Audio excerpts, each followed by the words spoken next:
Why would the Prince of Darkness risk everything?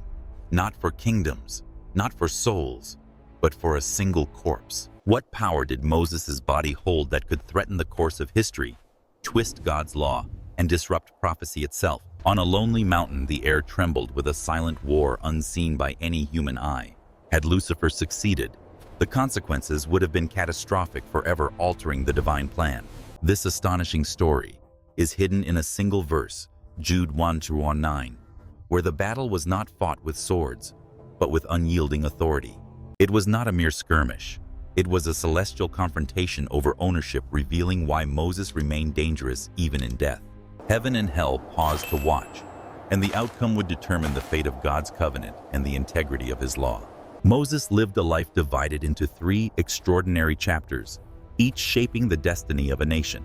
40 years as a prince in Egypt, nurtured in Pharaoh's palace surrounded by power and luxury. 40 years in the wilderness of Midian, a forgotten shepherd tending flocks under an indifferent sky, learning patience, humility, and dependence on God. He was prepared for the final chapter of his life, and 40 years leading Israel through fire, famine, rebellion, and miracles, guiding them toward the promised land he would never enter. At 120 years old, Moses' strength had not faded, nor had his vision dimmed. He was not weakened by age or burdened by time. Deuteronomy 34:7 reminds us that his eye was clear and his vigor intact. His life was full, hard, and holy, yet his death was unlike any other. From the summit of Mount Nebo, God showed him the land flowing with milk and honey. The hills of Judah, the valleys of Ephraim, and the distant western sea lay before him. Moses saw what he would never touch, a final gift of divine revelation before his departure. Then, without fanfare, without witnesses, Moses breathed his last. No priest anointed him. No Levite wrapped him. God himself buried his servant in a valley in Moab opposite Beth Peor. And no one knows his burial place to this day. This silent, hidden act set the stage for the greatest cosmic confrontation to come. Moses' death was not an ending.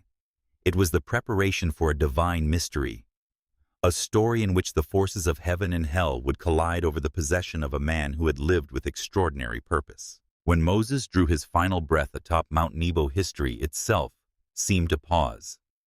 This man who had confronted Pharaoh, parted the Red Sea, and spoken directly with God, did not receive a conventional burial. No priests anointed him. No Levites wrapped him. No crowds of Israelites lined the valleys to mourn. Deuteronomy 34:6 records a single astonishing fact. And he buried him in a valley in the land of Moab, opposite Beth Peor. But no man knows his burial place to this day. Imagine the creator of the universe, stooping to lay his servant to rest with his own hands. It was intimacy and sovereignty intertwined in a way no human could fathom. Yet the true marvel lies in the secrecy. Why conceal the grave? Why deny Israel a monument, a shrine, or a pilgrimage site? The answer is simple yet profound. God was protecting his people from themselves. Israel was dangerously prone to idolatry. They had already bowed to golden calves and bronze serpents. Had they known the burial site, their reverence for Moses could have twisted into unlawful worship. The lawgiver himself might have been eclipsed by the mortal vessel. This concealment was more than precaution. It was divine strategy. By hiding the grave, God preserved the sanctity of Moses' legacy, ensuring that all honor remained directed toward him, the ultimate lawgiver. The hidden burial became the first defense in a cosmic story, a silent battlefield watched by heaven and noted by the forces of darkness. It set the stage for the confrontation to come, a battle over a man who, even in death, carried divine authority. Moses' life, his death, and even his dust belonged wholly to God, and any attempt to claim it would face the unshakable decree of heaven itself. Moses' burial was more than concealment. It was a strategic act to preserve the integrity of God's plan. His life had been intertwined with covenant prophecy and divine glory. Even in death, his body carried symbolic authority. The hidden grave ensured that the power and meaning of his life remained untarnished. It was not merely about preventing idolatry. It was about protecting the threads of destiny that Moses embodied. Lucifer, the fallen prince, knew the significance of this body. He sought not the flesh, but the authority it represented, the covenant it symbolized, and the glory it reflected. To corrupt Moses's body would be to distort the law, sabotage prophecy, and turn divine revelation into chaos. God's concealment and subsequent protection set a precedent. Sacred authority entrusted by God cannot be claimed or twisted by evil forces. This hidden act also revealed a timeless principle. When God ordains a purpose, He safeguards it often in ways that are invisible to human eyes. The grave of Moses became a silent battleground, a mystery both guarded by heaven and coveted by hell. Every detail, every measure taken, pointed toward the coming confrontation. A confrontation not merely over a corpse, but over covenant destiny and divine authority. By hiding and protecting Moses, God affirmed that His plans cannot be subverted. The preservation of sacred legacy is a deliberate act of strategy and sovereignty, demonstrating that even what is unseen holds eternal significance. Moses' death was a preparation, not an end, a lesson that divine purpose and protection transcend human perception, and that God's authority over destiny is absolute. As the ground of Moab lay silent under the fading sun, a darkness unlike any night approached. Lucifer, the fallen prince, descended not with fire or chains, but with majesty twisted by rebellion. His presence alone made the air heavy, the earth shrink and birds scatter. He did not wander aimlessly. He came with purpose. He sought the body God Himself had buried, a vessel of authority and prophecy. Lucifer understood the stakes. Moses' corpse was not merely flesh and bone. It carried covenant glory and destiny. To defile it was to corrupt the law, pervert the legacy of God's servant, and sabotage prophecy. This was more than theft. It was an attempt to seize divine authority and twist it for chaos. Every step Lucifer took radiated power, pride, and intent. He was not here to negotiate. He was here to claim what he believed should belong to darkness. The forces of heaven watched, unseen but vigilant. The stage was set for a confrontation that transcended human comprehension. Lucifer reached toward the hidden grave, his mind calculating how to turn reverence into rebellion, obedience into idolatry, destiny into disorder. Every moment carried tension beyond measure. If he succeeded, the patterns of God's plan would have been altered. The law would have been questioned, the covenant jeopardized. The very purpose Moses served would have been under siege. Yet even in his arrogance, Lucifer could not perceive the full measure of God's strategy. The hidden grave, the secrecy, and the timing of divine intervention were all part of a plan that only heaven fully understood. Moses' life, death, and legacy were not vulnerable. They were shielded by the authority of God Himself. And by the moment the fallen prince appeared, the true guardian was already on the way. This encounter revealed a timeless truth. The enemy desires what belongs to God. But power without divine approval is empty. The body of Moses, though lifeless, symbolized more than a man.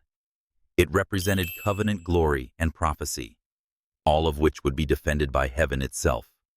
The stage was set, and the battle for sacred authority was about to erupt. Just as Lucifer reached toward the hidden grave, a light split the valley. Michael the archangel descended not with a sword drawn, not with a war cry, but with authority that radiated from heaven itself. His armor glowed like fire. His face shone like lightning. He stood between the fallen prince and the sacred body, a living declaration that the covenant prophecy and glory of Moses were under divine protection. Lucifer spoke first, his voice velvet wrapped in venom. "The body is mine." He failed. He belongs to death, and death belongs to me. His pride filled the valley, daring to challenge heaven itself.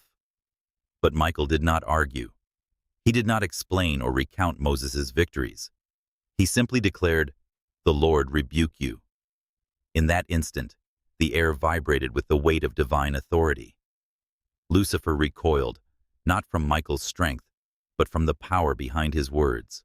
This confrontation was not a fight of swords. It was a battle of claims. Lucifer brought accusations and arrogance. Michael brought the decree of God. Every accusation met a single unyielding truth: Moses belonged to the Lord. In life, in death, and forever. The archangel's presence affirmed a universal principle: obedience to God's authority surpasses all rebellion. Even the most cunning schemes of darkness crumble before his command. The battle was swift, yet timeless. Lucifer, though filled with rage, could not overcome the word of God. He vanished into the shadows, leaving the valley silent once again. Michael remained not basking in victory, but as a sentinel. He ensured that the sacred trust, the covenant, and the prophecy Moses carried were untouchable. Heaven's authority had spoken, and even hell itself could not undo it. In this celestial standoff, a lesson resounded across eternity. Divine authority is absolute. No power, no scheme, and no force can overturn what God has claimed. Michael's command was a living demonstration. The protection of God's purpose does not rely on mortal strength, but on obedience and the authority of heaven itself. Moses' life, death, and destiny were secure not by chance, but by decree, enforced by the ultimate power of God. The battle over Moses' body is a timeless reminder: what God claims is protected. The enemy may accuse, whisper lies about your past failures and shame, but his claims have no authority. Just as heaven fought for Moses, unseen God is defending your life, your purpose, and your future. Even when you cannot see it. The Lord rebuke you is not just a phrase, it is your weapon. Speak it over your past mistakes, over fear, and over the enemy's attempts to steal your destiny. Nothing that God has sealed can be stolen, corrupted, or overturned. Your life is under divine protection, secured by God's authority and heavenly power. Michael did not act on his own strength. He acted with the authority of God. Likewise, your victories are not in your power, but in alignment with God's will. Your calling, dreams, and destiny are guarded by heaven. The unseen battles raging around you have already been won in principle. So when the enemy whispers doubt or defeat, respond with authority. The Lord rebuke you. Let this be your shield and your declaration. God fights for you, his purposes for you cannot fail, and your destiny is unshakable. Just as Moses' life, death, and legacy were defended, so too is yours. The story of Moses' body is more than history. It is a testament to God's absolute authority and unwavering protection. Even what is unseen, even what seems powerless, is under his care. Heaven intervened for Moses.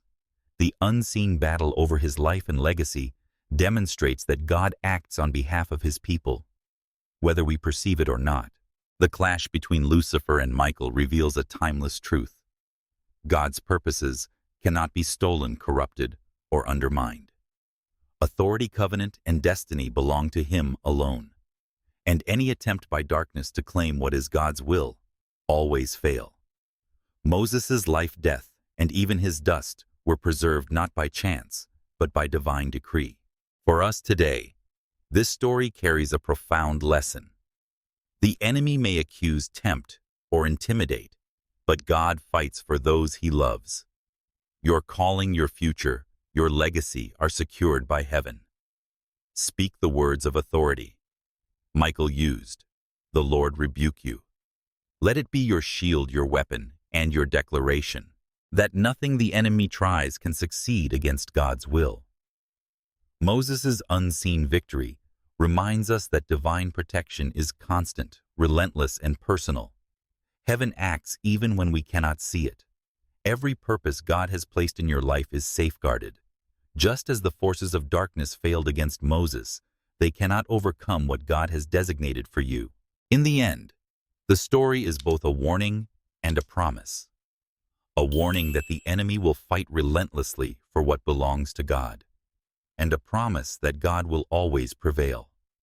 Your life, like Moses, is under his protection. Trust in his authority, stand firm, and remember what God claims cannot be taken.